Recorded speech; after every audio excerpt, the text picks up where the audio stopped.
నేపాల్లో అనిశ్చితిని చక్కదిద్దే పనిలో అధ్యక్షుడు రామచంద్ర పౌడెల్ ఆర్మీ నిమగ్నమై ఉన్నారు.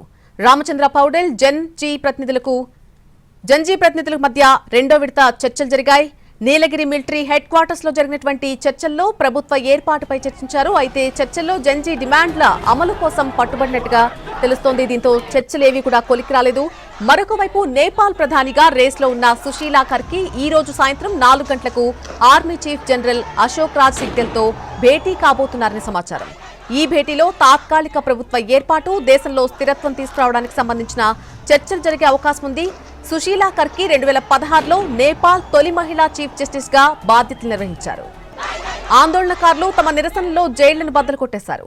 ఈ క్రమంలోనే కల్లోల పరిస్థితులను అదునుగా చేసుకుని దేశంలోని ఆయా జైళ్ల నుంచి దాదాపు 13,000 మంది ఖైదీలు పరారైపోయారు. రాజ్పిరాజ్, జుమ్కా, ఢిల్లీ బజార్, చిట్వాన్, నక్కు, కైలాలి, జాలేశ్వర్ తదితర జైళ్ల నుంచి వేల మంది తప్పించుకున్నారు. నౌబస్తా బాలసదనం నుంచి 76 మంది మైనర్లు పరారయ్యారు. నౌబస్తాలోని ఒక బాలసదనంలో భద్రతా బలగాలతో జరిగినటువంటి ఘర్షణల్లో 5గురు చనిపోయారు. భద్రతా సిబ్బంది నుంచి ఆయుధాలు లాక్కుని పరారయ్యేందుకు యత్నించారు. ఈ క్రమంలో సిబ్బంది జరిపిన కాల్పుల్లో వారు ప్రాణాలు కోల్పోయారు. కొన్ని జైళ్ల నుంచి పారిపోయిన ఖైదీలను సైన్యం ఎలాగోలాగా వెతికి పట్టుకుని మళ్లీ జైల్లో పడేసింది. భారత్ నేపాల్ సరిహద్దుల్లో యూపీలోని సిద్ధార్థ్ నగర్ జిల్లాలోకి చొరబడేందుకు యత్నించిన 5గురు ఖైదీలను సశస్త్ర సీమాబల్ అదుపులోకి తీసుకుంది.